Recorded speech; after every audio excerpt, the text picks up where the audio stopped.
Hi, this is Dan Gilmet, and I'm just going to do a quick overview of how you can use EFS. I'm using a XP virtual machine, and for those in my CIS 160 class, you can find that on the website that's been provided up in Moodle.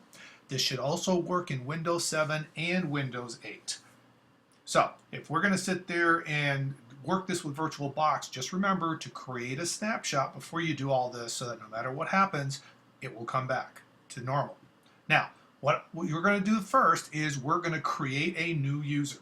Okay? Now, to create a new user, we're going to use the Manage tool. So, under the Start menu, we're going to right-click on My Computer and select Manage. That brings up the Computer Management tool.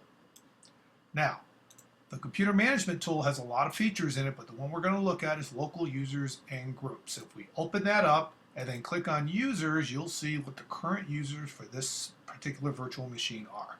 So we're going to right-click, select a new user. We're going to call it Test. We're going to uncheck User Must Change Password at next login and just leave everything blank for that will work for what we're doing now, and click Create. And now we can click Close. And you can see the test user is now located here. If we double click the test user, you will see that under the member of, it should be under users. We do not want them part of the administrative group at this point. Okay, so they're acting like a regular user that would be on your own system, assuming you shared it with somebody else. Now what we're going to do is create the files that we're going to do for our test. So we're going to open up My Computer. We're going to sit there and double click the C drive, and initially when you first go and look at your C drive, you have to tell it to show the contents. From that point on, you're okay.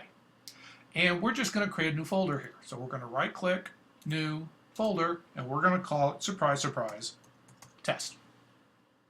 Okay, and now we're going to open up the test folder, and we're going to create two text files. So under New, right click, under New, Text Document. The first one's going to be called Encrypted. And then we're going to create another one that's going to be called Not Encrypted. Now, in the Not Encrypted folder, we're going to type Not Encrypted, or some other message that's going to be unique to this particular text file. And yes, we're going to save. Now we're going to do the same thing in the encrypted and type Encrypted. Or again, some message that you're going to want to see if you can indeed open the encrypted file. And yes, we're going to save. Now, how do we encrypt this? Well, we select the item we want, right-click it, and click on Properties. And down here, we click on Advanced. Now, there's one thing I want you to note that doesn't look quite right, but when you go in here, you've got what looks like two checkboxes, compress contents and encrypt. However, you can only do one of these at a time. You can either compress the contents or you can encrypt the contents, not both. From a user interface standpoint, these should be radio buttons. Okay? So, what we're going to do is select Encrypt, click OK, and click OK. And now it's going to give us a warning, and it's going to ask us, okay, we want to sit there. Normally you do encrypt by folder, and the reason for that is every time you then add something to that folder, it's automatically encrypted with the same permissions. Okay, in this case, we're only going to encrypt the one file. Okay, so encrypt the one file, click OK. Now, if we unselect that, you will note it's now in the default color of green. This is what Windows uses to tell you that this file or folder is encrypted. And as you can see, I can still open it because I'm the one who encrypted it. Okay? Now, we're going to close this, and I'm going to log out now. So we're going to log off. And what you want to do is, sorry about that, you want to log in as the new user. There they are, test. So I'm going to go ahead and log in. Now, once we're logged in as test, we're going to open up My Computer again, open up the C drive, again, look at the contents, and we have our test folder.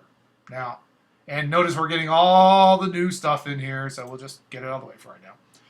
Now, if we open up the test folder, there's our 2 files. So one of the things that you need to pay attention to when you're using EFS, or the encrypted file system, is that it does not hide the files or folders that you've encrypted. Now you notice not encrypted, I can go ahead and open it. Watch what happens when I try to open encrypted. Access is denied. And notice it's an untitled notepad. So this is actually as if I just opened up Notepad.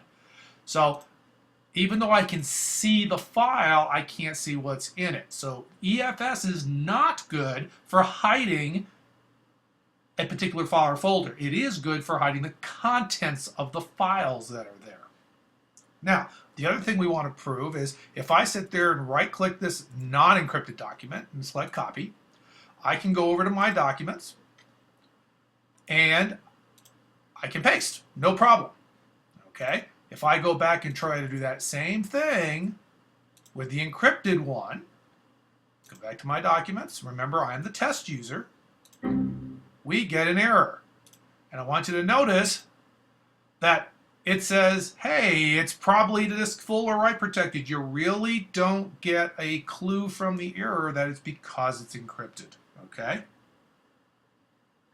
So that is a brief look at the encrypted file system. And again, for those students in CIS 160, you can pull this XP virtual machine, which is XP Service Pack 3 with nothing else. That way I was able to minimize the size as much as possible. And you can play with it on this. Again, always remember to place a snapshot before you begin. Talk to you later.